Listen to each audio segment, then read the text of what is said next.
So, good afternoon, everybody. How was the hall pass lunch? Okay, all right.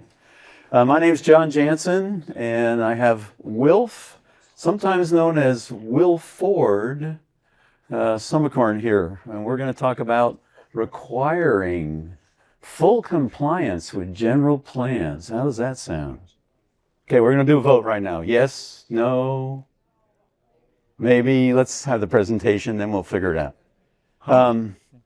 And we're going to be a little strange here too, because usually I ask everybody to come on down in front, but now I could ask the people in front to move back, because it feels really weird up front there, I think.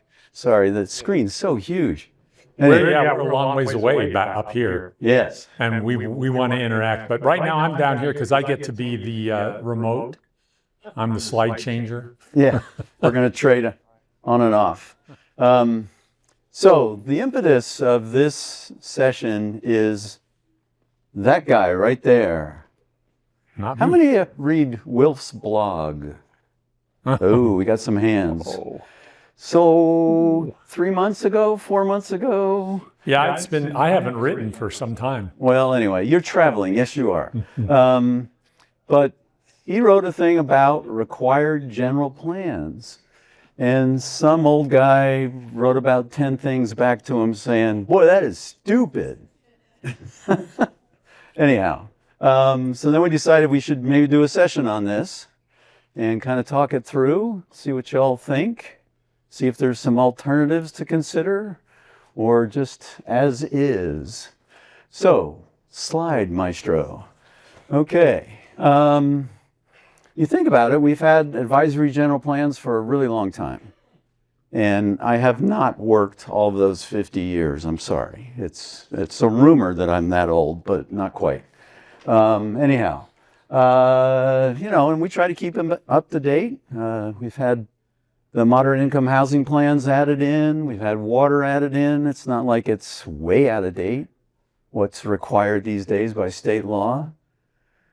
Let's see, did Tippy show up somewhere? No, she didn't. Okay, all right. The general plan seems to get through the process fairly easily. It's then when we get to all these lovely rezones that we go through that we seem to have problems. How many have like ranges in their general plan for densities?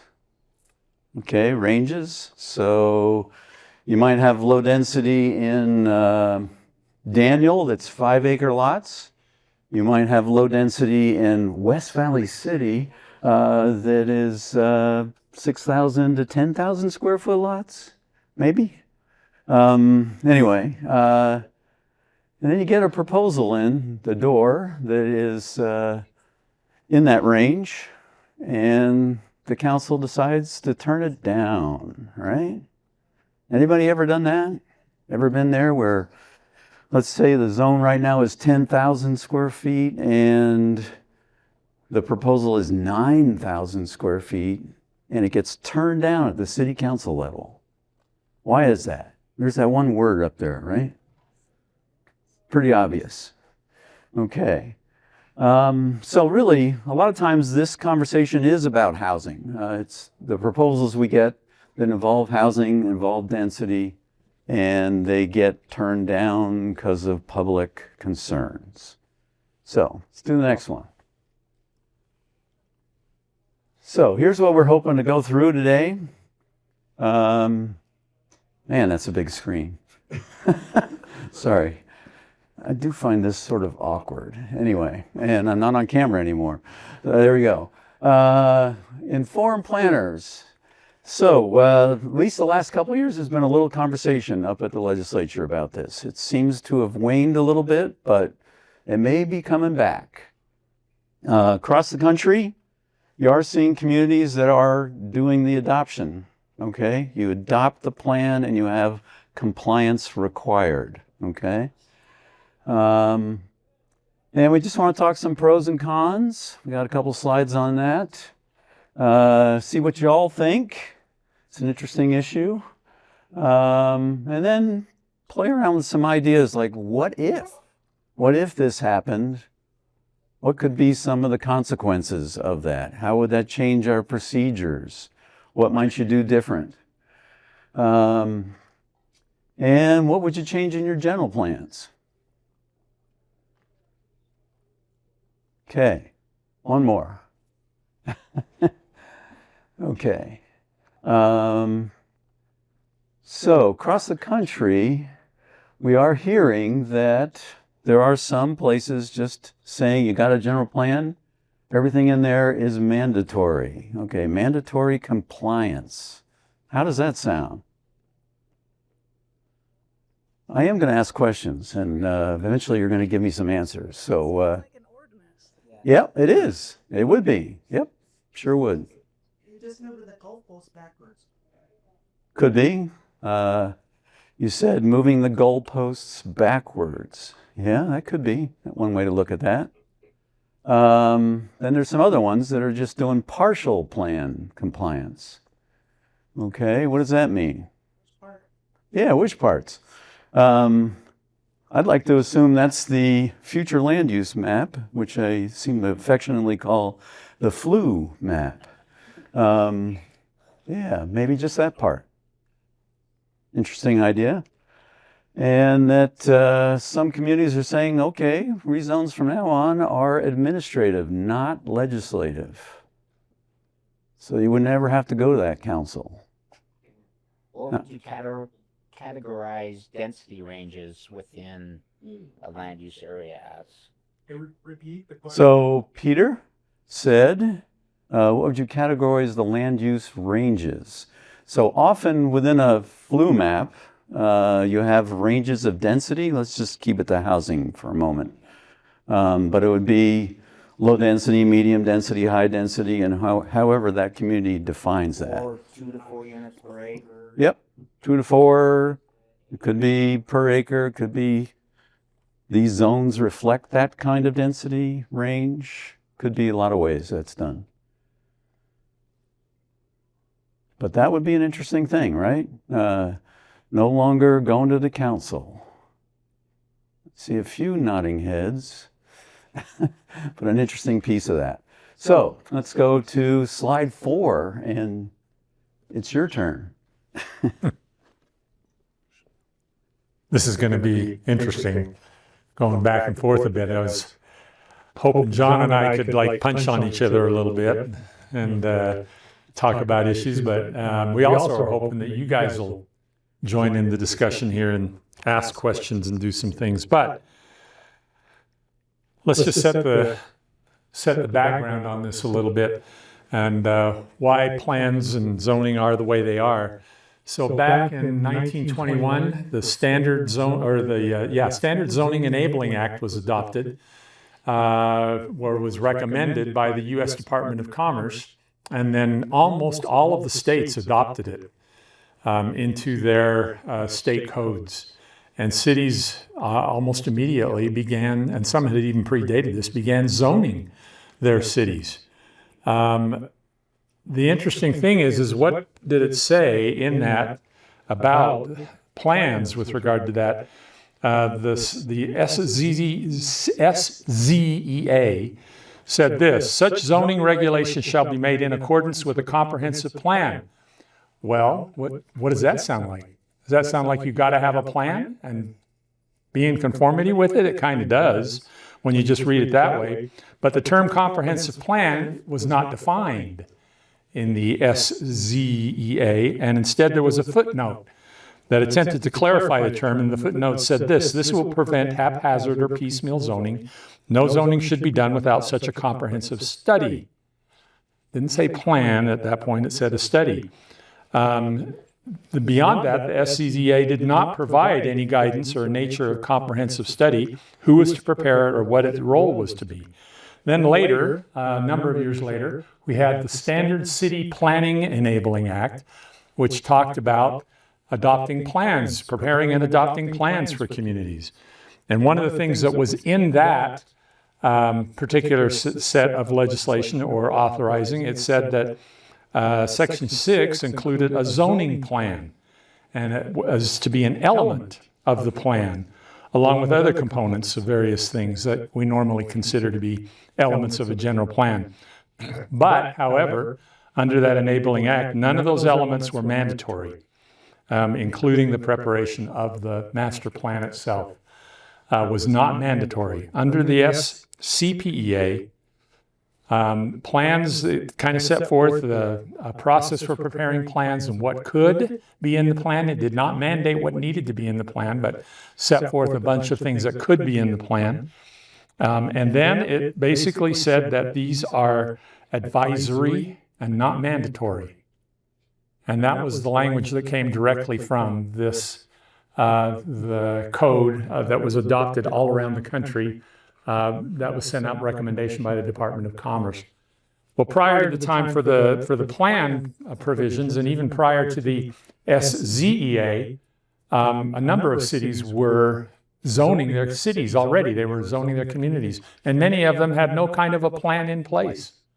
And then they were also considered to be advisory, and that language prevailed. And as legal challenges began to crop up over zoning around the country, the courts started to weigh in, and they mostly settled on that language that was in those enabling acts, saying that the plans are advisory, they're not mandatory.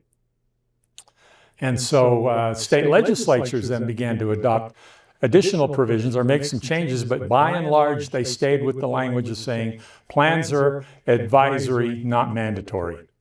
And the zoning could be adopted as is, as the legal basis that it is, but it need not necessarily be in compliance with what the plan would say. That's been changing. We have a number of states now around the country where legislatures have adopted, and in some cases courts have begun to interpret, saying that zoning should be and needs to be in conformity with the plans that are prepared, kind of on the basis of saying, what's the point of having a plan if you're not going to comply with it, or you're not going to adhere to it?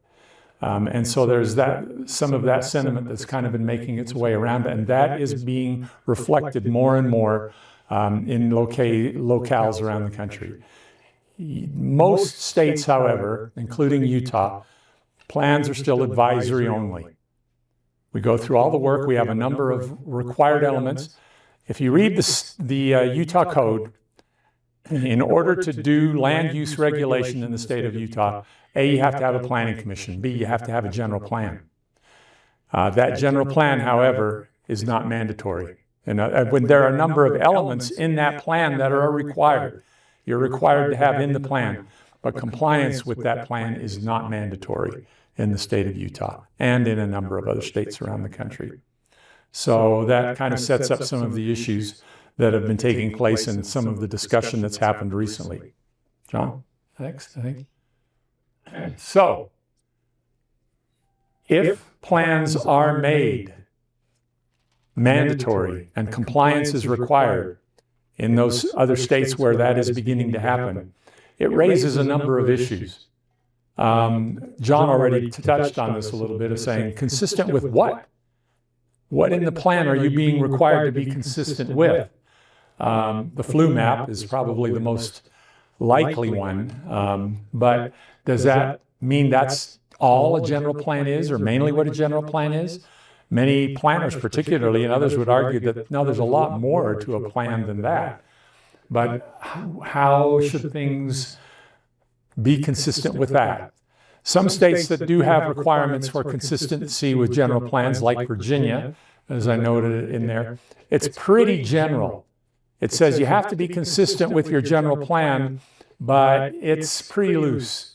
And the courts have been interpreting it that way as well. So, like, again, as John mentioned, if you have like a range of densities or something like that, as long as you're somewhere in that range, fine. You know, you're generally compliant, or you're generally doing things that the plan says that you should be doing, even though it may not adhere to specific things. Then there are states that are becoming requiring very strict compliance with general plans.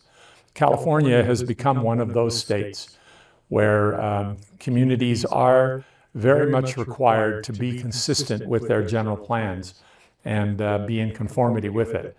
And most other states are somewhere in between, between being very loose and general and being very strict. If we were to, this is one of the issues that we get to here in the state of Utah.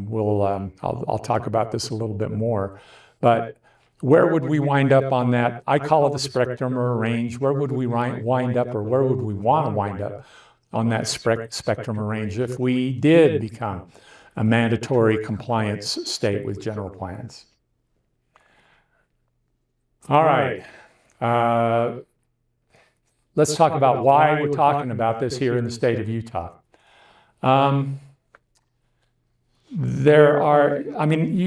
All of you who have been involved in the local planning game for any length of time, you're very much aware. You have a general plan. It says, something that should occur in a given part of town. A development proposal comes in within that area, and what do you have to do? If you're going to rezone, if it requires a rezone, you're going to go through that full range of public hearings, public input, public agony that goes along with making or considering changes to that zoning. Some of those in the development community have said, why are we doing this? I'm sure many of you have heard the argument made by applicants when they come in and saying, well, look, we're asking for a rezone. Your plan says that that's what this should be. So just rezone it. It should be a no-brainer, right? But oftentimes it's not a no-brainer. You go through all of the pain and the agony and everything that goes along with it in order to get through that rezone. And, we've had applicants and developers argue and say, but you're not going to be consistent with your plan. How can you do that? And the answer to that is general plans are not mandatory in the state of Utah. They're advisory only. And so you can still go a different direction. And to some developers, now to more and more developers, that seems like not a good way to go and not a good thing to do. And so there has been some advocacy over the last few years from the development community saying once a community has adopted its general plan, then development proposals ought to just, if they're in conformance with that plan, they ought to just proceed as an administrative action, no longer as a legislative action. In other words, if you've adopted a general plan, the general plan says this area is to be medium density, high density residential development. But right now it's still zoned agricultural. They come in with a development proposal to say, we want to build medium density housing in here and rezone it to this zone. The development community is saying that ought to just be an administrative action. Just do it. Because your plan already says that. And you're just being consistent with your plan. How many think that's a good idea? I'm going to do what John did. Raise your hand if you think that's a good idea. Ooh, it's not very many. How many of you don't think it's a good idea? Interesting, okay.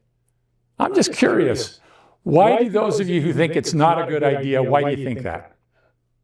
I think it could backfire, Will, because if the city councils no longer have it. Let me give you the mic so that we get it on. If city councils no longer have the function of the action to change zones, which is kind of discretionary for them, right? It's a legislative action. And then a lot of cities will do development agreements with them at that time. Okay? Oh. Not a development agreement okay. issue, but that's what happens. Okay? The city council's going to lose power. So if they're going to lose power, they're going to general plan everything single family completely across the city. Now all of a sudden the developers have to go through general plan amendments, and it's going to backfire on them and be a longer process. Yeah, that's a good point. Now, Vern brought up another bugaboo in all of this. He mentioned the term development agreement. Development agreements they're not a recent feature of doing land use processes, but they've become a much more prominent feature of it, to the point where we even have some people, I just heard in a meeting earlier this week, where a member of a planning commission said, if we're going to do every proposal through development agreement, why the hell do we even have zoning anymore? And I mean, he's got a point, right? Which is an interesting deal, but that's a good point. Ted? It seems like the question, there's kind of two pieces to the question. One piece is back to the earlier question of should the general plan be require consistency, and then the second is related, should the zoning and those kind of implementation actions just become administrative?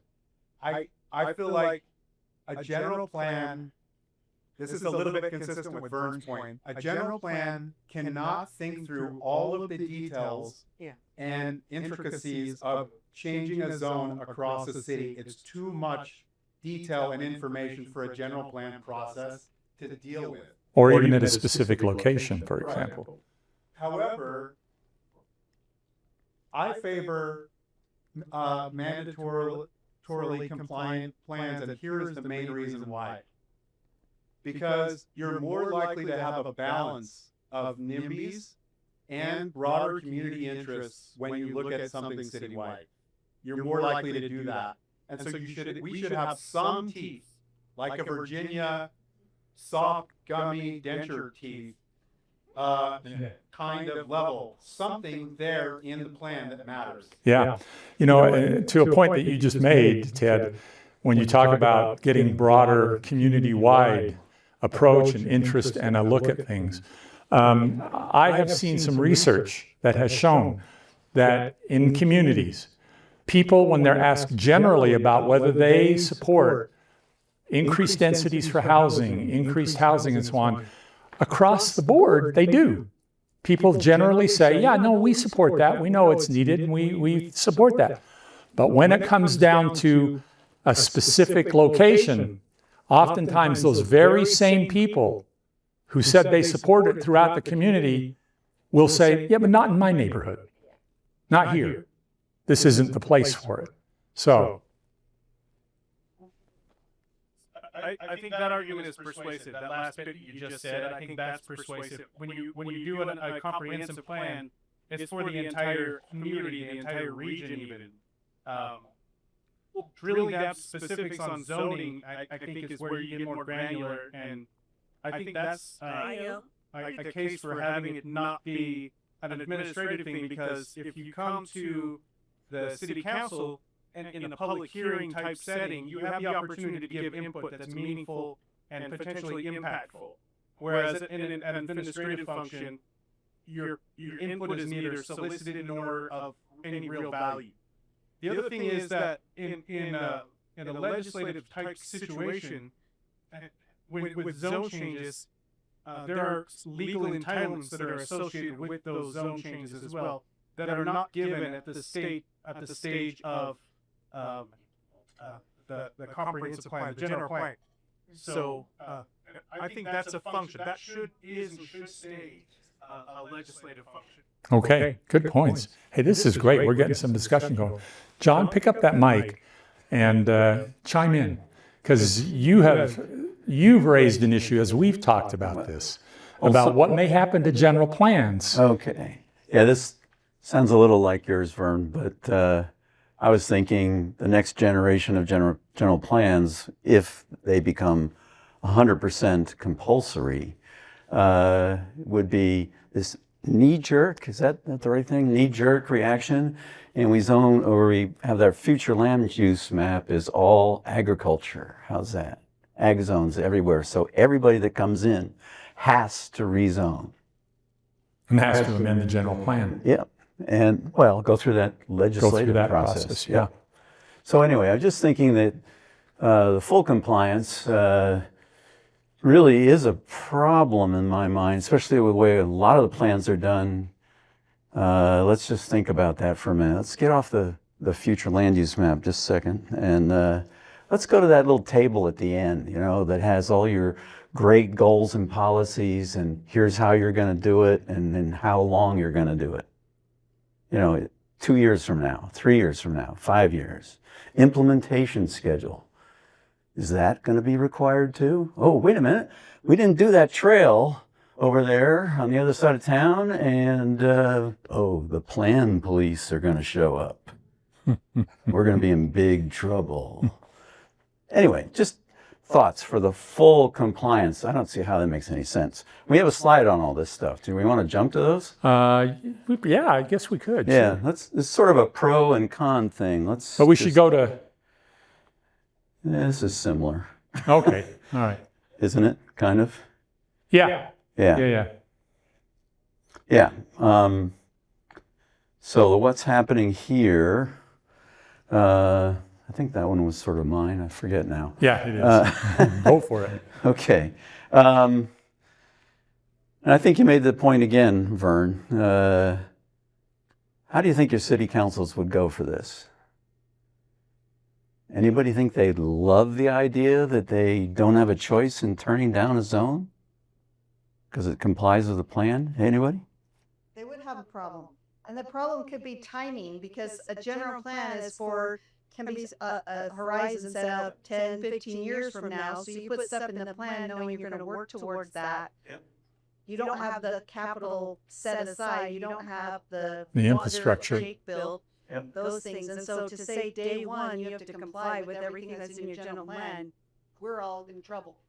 So how many have you had a planning commission or a council deny a rezone because we didn't expect that for 10 years?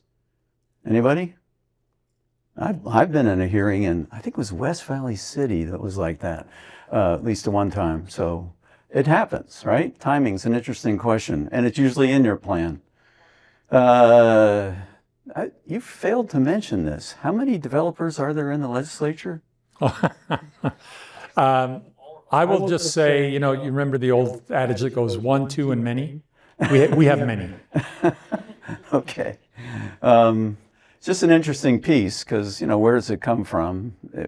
I feel like we're generally okay with the advisory thing, except for when in Saratoga Springs, there's a fine line made between 9 and 10,000 square foot lots. Just a little like, what's the big deal kind of thing. Okay. And how does this kind of settle with the governor's philosophy here or goal of 35,000 starter homes coming up? How's your communities dealing with small lots and small homes? Everybody loves them, right? I love mine. Okay. As planners, we probably do, but what about your community? How's that go? That'd be less than a 9,000 square foot lot, right? So are you arguing for or against yourself? Sometimes I don't know either, Ted. Yeah. It almost brings to mind a tragedy of the commons type of experience, where a lot of the comments that I experience, thank you, a lot of the complaints that I hear about it are, oh, if there's more of this infill housing, there's going to be less parking, there's going to be more cars on the road, it's going to be more crowded. And it's tragedy of the commons in a way, because those street spaces are a common resource that we use. And so people are protecting their interests here. The system is built in such a way that it's pretty natural and understandable that people would feel that way. And traffic is not ever getting better. Yeah. Yeah, let's see. You own the parking out in the street in front of your house, right? It's my park. Yeah, that's for sure. Okay.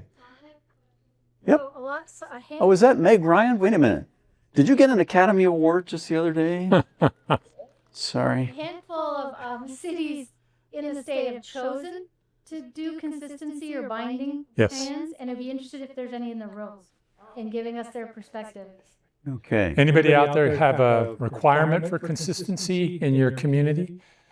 That is an option. That's something you can do. I just talked to somebody, as a matter of fact, today here at the conference that said that their community was leaning towards or moving towards requiring general plan consistency. I Sherry? used to work for a community that had that in there, and one of the problems with it was there were contradictory parts of the general plan that didn't match. So we had somebody challenge a subdivision that was approved, a zone change subdivision that went in, because it didn't comply with all the parts of the general plan. It only complied with these parts, and made a big argument whether or not they are compliant. But you couldn't comply with both parts at the same time because they contradicted themselves in different sections. Yeah. Consistency within a plan can be an issue. Sure. Is the plan consistent? Yeah, Yeah. good point. Yeah, I've worked in a community that had the consistency. It was another state, but I did work for a community where the flum, it was mandatory as a criteria for a rezone that is consistent with the land use designation, where you have a range of zones that could comply. And if they didn't, then they'd have to do a plan amendment. And then in terms of policies, I'd say that's a good point. Consistency with the plan. Your policies often can be very broad, and so also it's time consuming. It's like having to go through every single policy in the plan that might apply to this particular situation. So I guess I like the certainty of consistency with the flum and the zone, and if it's not consistent on your rezone, well then just apply for a comp plan amendment or general plan amendment. By the by, I like flum versus flu, just by the by. That's nice. Okay. Let's just see. I think those points have already been made. Let's go there. Okay, so we were going to try and do a little pro and con on these alternatives. The three being everything in the plan's compliant. You have to follow it 100%. The next one being the flum map. Just have to comply with that. And what's the last one? I forget.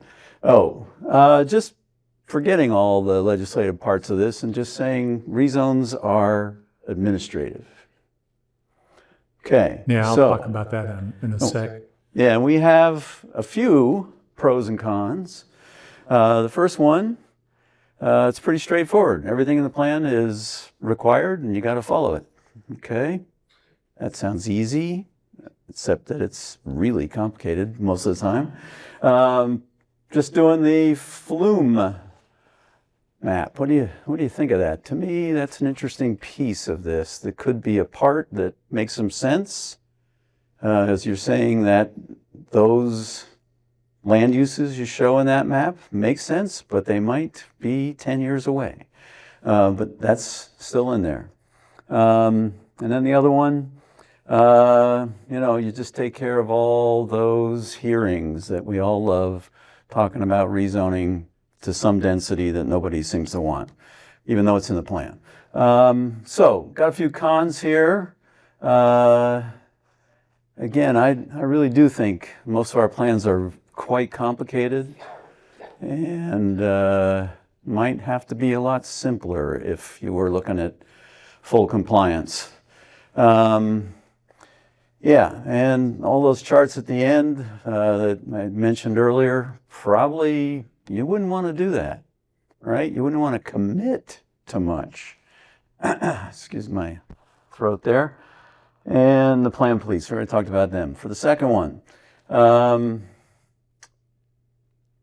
yeah, which is the timing one there, just what Sherry mentioned. Seems like a good question. Everything on that map should happen now. Not really. Generally not. Yep, another thought? Yeah. So I'm one of the planners for a county. Thank you. I'm one of the planners for a county right now, and we are currently undergoing a revision of our general plan. And the question that was asked as we were getting this flu map is, what do you anticipate in the next 30 years? Which is a good question, right? But when you're examining a future land use map, this, with a little bit of optimism, right? We hope that our cities and towns perpetuate into eternity, right? We want them to be around as long as possible. And so, at what point do you stop planning for it, right? Is the next 5 years sufficient? Is the next 10 years sufficient? There's not really a standard that I've noticed, because I look at a handful of general plans, and some people do only plan for the next decade, but some people plan for 30 years. Mm-hmm. And so, if you're planning 30 years out, unless you have a really clear crystal ball, there's going to be unforeseen circumstances that influence those land use maps. So I guess the point that I'm getting at is that a regular revision process if they were to be mandatory, would be potentially wise. Yeah.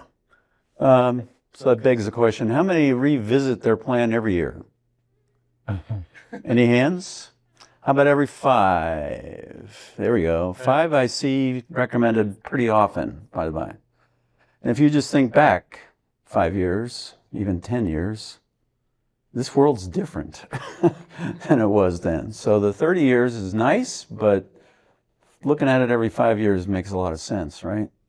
So what do you think of these pros and cons? Let's start with let's go to the second one first. All you got to do, and the legislature tells us we have to do, is go to our flume. I want to say map again, though. So it's flu map. And we just have that as required. What do you think of that? Yeah, the timing issue already thrown in. Okay. Anybody else? Yep. I think a big challenge with that was mentioned is I think the way that we frame a general plan would change significantly, where it would become a very watered down, non-aspirational, visionary document. It would be more of an existing conditions map for many communities, in the fear that they'll have litigation or other pressures to approve projects they may not be on board with at the moment. So I think that's a con that we would probably see, and I think the general plans today would look very different if this legislation were to pass. Okay, so pretty much saying you would simplify your plan a lot, okay? And Ted would make it much more complicated, though. I totally buy that. But, however, so NIMBYism is going to express itself one way or another, all right? And in the general plan process, you just have a better shot at broadening the engagement beyond NIMBY. So, when Sherry mentioned the moving the goalposts. So that's been, John and I have had this discussion a little bit and with others. And as this has been more seriously proposed by those in the legislative arena the last couple of years, the hope of the developers really is to get away from those really contentious rezoning hearings. And their thought is, make it so that once you've got your general plan, then whenever you need to rezone property, it's an administrative action because you already decided what it was going to be in the general plan. And some of us who have been in this arena for a while have said, no, you're just moving the place where the battle's going to happen. Once people figure out what's going on, then the big contentious hearings will be at the general plan level, not at the rezone hearing any longer. And so you're just moving it. You may get a couple of years grace in there until people figure out what's going on, but they will, and then that'll happen. So, and I agree with Ted as well. I think there would be a learning curve for the general plan process over time. But I do agree that it would force cities to be a lot more strategic and intentional with what they're planning, because I feel right now that a general plan flu map can be kind of haphazard, where they're not thinking through everything like they would if it were actually a policy or a law. So I think that could be an advantage, is that it would be much more intentional, and then could potentially circumvent, those discussions later in the process. They would be happening earlier on a broader scope. So how many, how many think that if that actually happened, where the flu map was your compliance requirement, you would change your general plan? Uh-oh, we got a few hands. Oh, and they're starting to get a lot. Okay, consultants in the room going to be really happy with this, right? Got a lot of work coming up. So I was going to say thank you for the full employment plan. Yeah. But I actually think it would be wise. Sorry, I'm in full on relaxation mode. So got my Legs up. legs up. Sorry, everyone. So your general plans have been drafted and adopted under a specific set of rules and expectations. If those rules and expectations change, then you should update your general plan. You darn well better. Right? I think you have to, otherwise you're going to get yourself sideways. And so, yes, it's a joke that I would love it if this passed, so I would have to come and redo everybody's general plan. But, you know, we do draft those plans within a certain set of rules. Yeah. Yep. That's a very good point. Okay. Let's go up here, John, first, and then we'll go Way to up. Tippy. Okay, Brad? So could you write your general plan in such a way that you could preserve and protect, say, 90% of your city, and then identify certain nodes or corridors where development could be used? You want redevelopment to make that sort of administrative, and maybe talk about overlay zones and how they might. You could bolster up those overlay zones to get a certain product or a certain use or whatever it might be in those certain designated nodes, and that gives you that predictability for both the surrounding property owners and the mayor, city council, and whatever else. Mhm. A hybrid, I guess, is what I'm saying. So there could be alternatives within the alternatives. Yes. Yeah. Let's see what happens in West Valley way up here. These guys. Well, we got Tippy over here. Okay, Tippy next. Sorry, you're next. Oh. I was speaking with a fellow planner earlier today, and I won't say what jurisdiction, but their plan was 27 years old. So Yeah. I put that in. Yeah. They probably have that last page that says update every 5 years, but never got to that one. Tippy, yeah. Okay, maybe it's different in the high growth areas than other places, but I think if we're not being intentional about what we put in the general plan, then it gets shelved. Then what's the purpose of doing a general plan? So if we're not already creating our general plans to be what we want it to be, what we actually want it to be, then it serves no purpose, I think, for growth and development. So I think we should be doing that whether or not it's required. Yeah. Yeah, I think the word intentional has a lot of meanings, actually. So, yeah. We got Scott back over here. I don't know if I can be loud enough, but Yes, you can. With a mic, you can. Yep.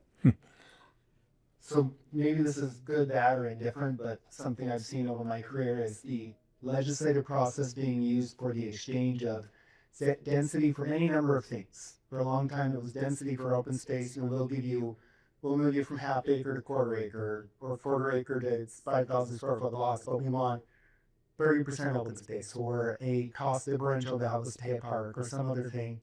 And lately it's been, the differential has been, we'll give you extra density, but you need to deed restrict those homes for home ownership. Or you need to restrict the values, or let first responders be the first person who purchases those homes in order to hit the governor's proposal for home ownership.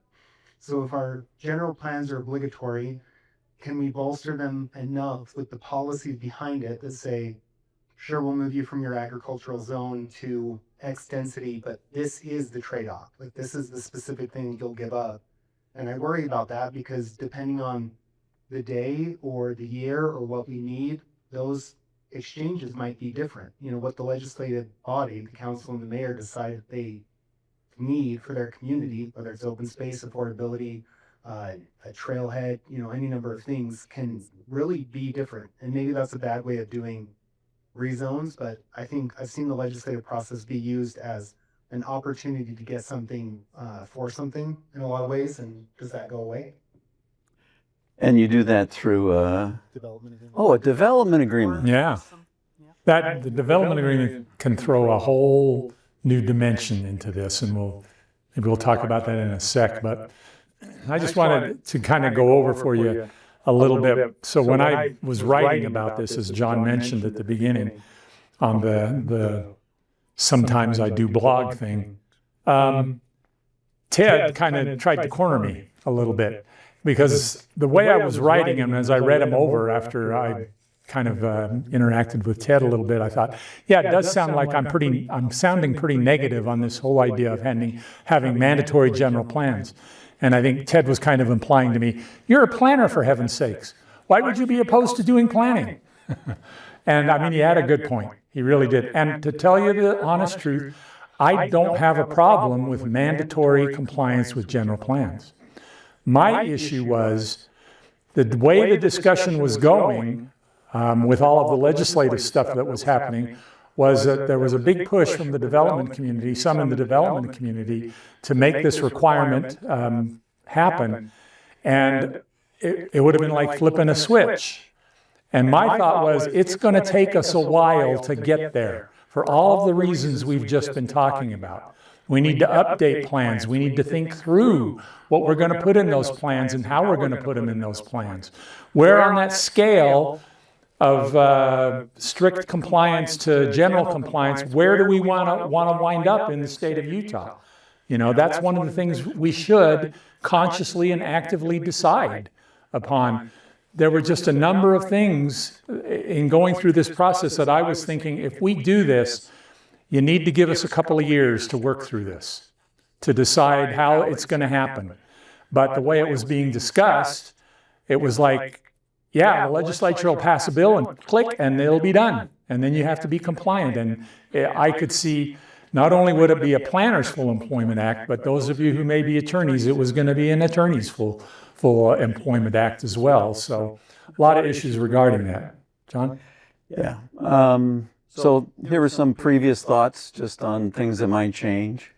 We talked about most of these. One we really didn't talk about, I mean, I could emphasize this fourth one down. Would you spend more time on public engagement? Do you think you would? No? I heard a no. You do enough of that already? My opinion is once the public figures out that it's the general plan that's the main show, they'll show up. That'll take a few years too.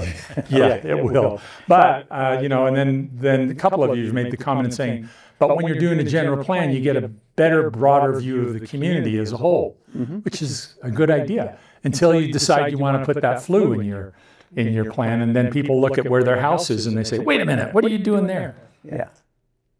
Yeah, I had an interesting meeting up in Ogden with a discussion of infill, which we're going to talk about tomorrow too. But a lady really loved the flag lot idea, and then she went, but not next door to me. I'm going like, hey, come on, this would be for everybody.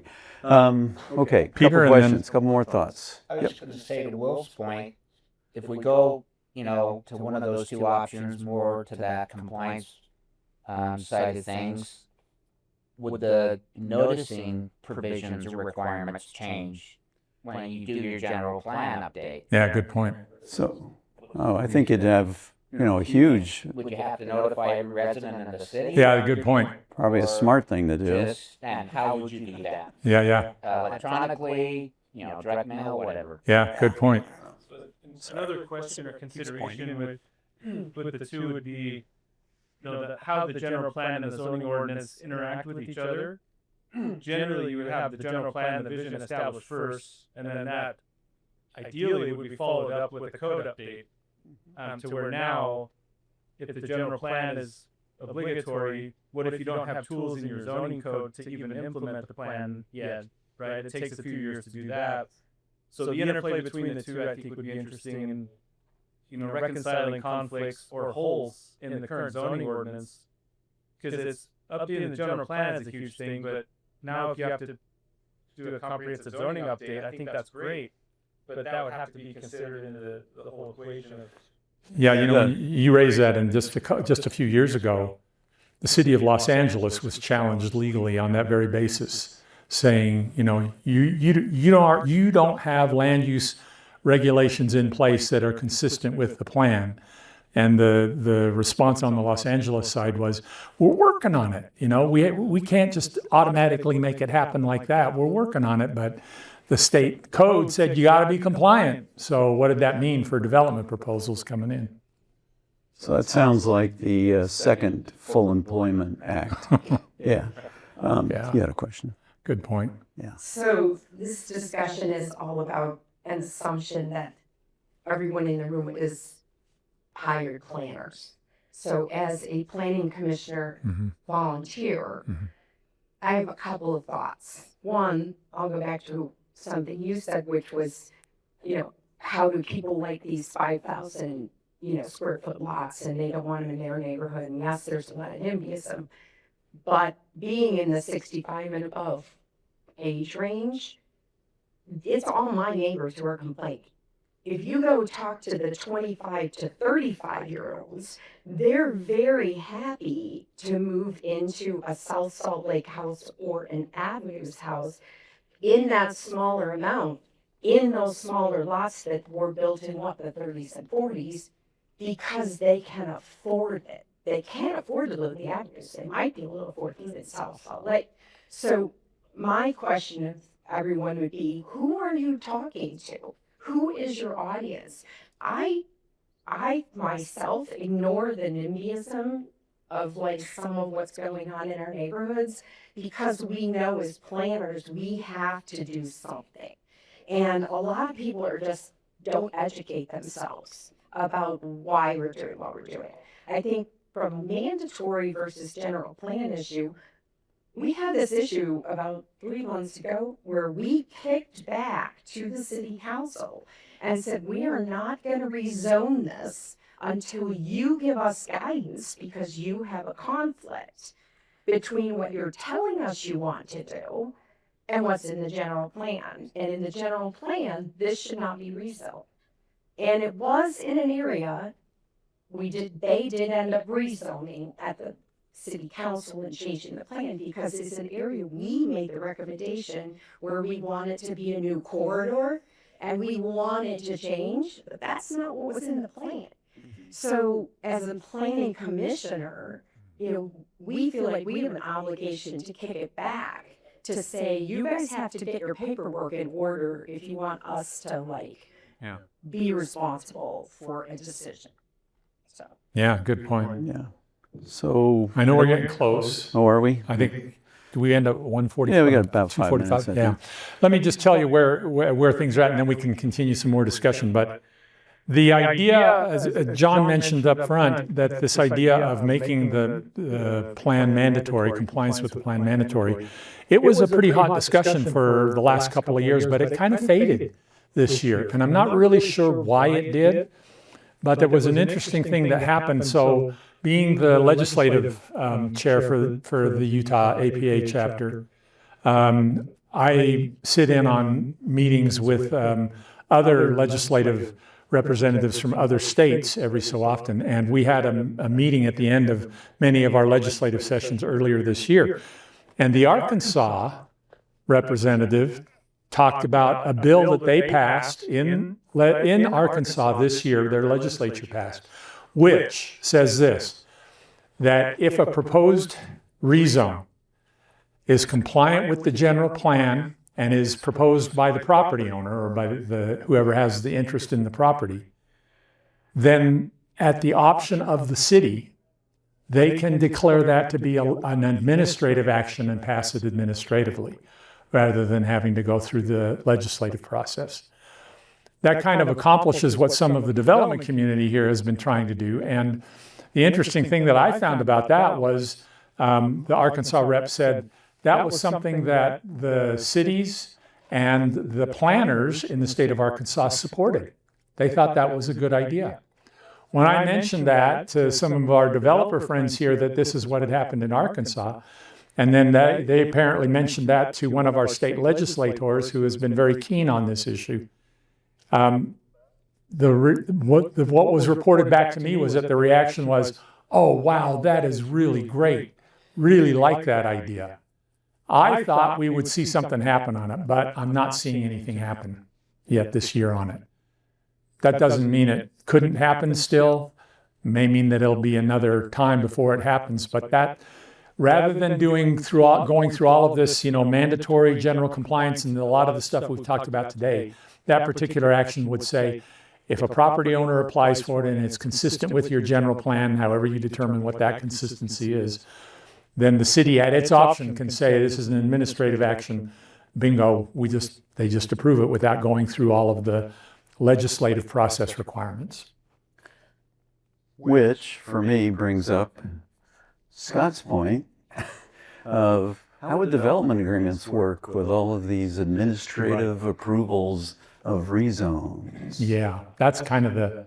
And I know you love development agreements. Well, they have their place. But Yeah.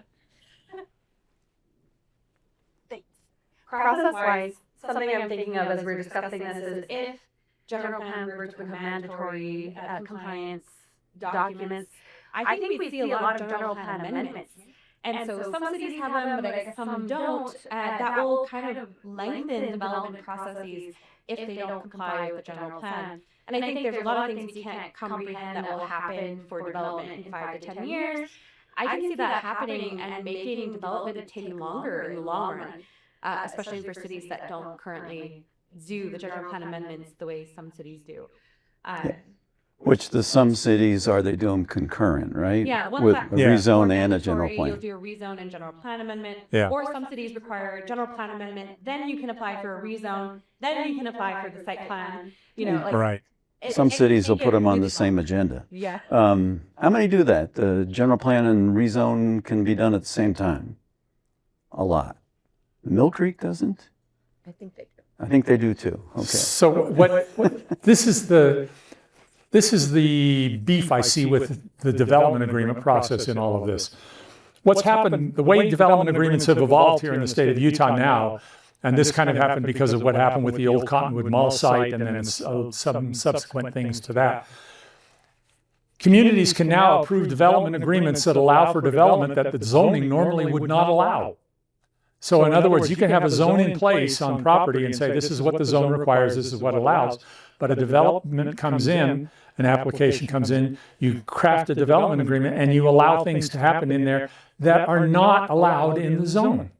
And the reason that can happen is because the courts have said, as long as you take that development agreement through the legislative process, then it's okay. Which is a public hearing, right? It is a public hearing. Yes. Okay. Wouldn't the same thing happen with if we were doing general plans? Same way, development agreements come in and they say, well, this isn't compliant with your general plan, but hey, it's a development agreement and you took it through the council and I think I just lost my, oh no, it's back. Oh, it's back, it's back. So there's a good question there. I actually hadn't heard of allowing uses that aren't allowed in the zone through a development agreement. It's happening. Until a couple of years ago. And how many do that? Anybody done that? There's a few. Okay. I used to think that was not allowed, period. Yeah. But apparently it's happening. So, interesting thing. Obviously you're making new law, so you got to go through a public hearing process, but it apparently can be done. Yep. Is there any talk in the legislature about further restricting development agreements? A couple of years ago, some changes were made, at least on the county level, where if a development was already master planned or allowed within a zoning district, a development agreement would not be allowed. Or wouldn't be necessary, yeah. I mean, it would be necessary, but yeah. No, there's not really any discussion about restricting the use of development agreements, at least not now. Yeah, we're about done. Yeah. Okay, see ya. Okay, in the way back, maybe last big question. The last word on the last row. Perfect. That's poetic. I just listening into this, and I just can't help but think that every city I've worked with or for would say, okay, great, let's make the zoning map the future land use map, with the exception maybe of a couple sites that they know are going to redevelop and they already have plans for. And then every result will end up going through that legislative process anyways. That makes sense? And then we would kind of almost lose I worry we would lose our ability to plan ahead and plan land uses for a region, because we would need to keep our map as close to what's on the ground as possible. So you're saying the zoning map becomes the flu map? Yes. They're identical. Yeah, they're exactly the same. So no long-range planning, no long-range thinking, just what's there is there. And then you don't need a plan then, right? You're done. Not sure why you would necessarily. There are other aspects other than land use. So. Plans would get really simplified. We just simplified general plan and we wouldn't need to consult the right for us. There you go. Uh-oh, the Unemployment Act. There we go. Just saying, that's the way people Okay, one more. We seem to be out of time, but one more from the back row, I almost. feel like it's important to remember this is all coming about because people will go and get with staff's approval and planning commission approval and they get denied these rezones at the city council levels. So there's no real understanding is, okay, what is it that we can be doing?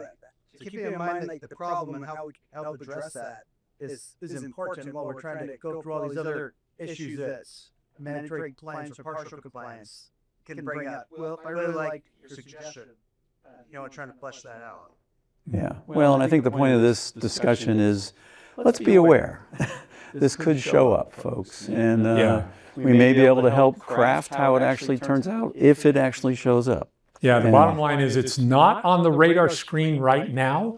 It has been in the past. It probably will come back in the future, but we're not sure in what form. Yeah. And on that note, on to the next one, right? Thank you all for being here.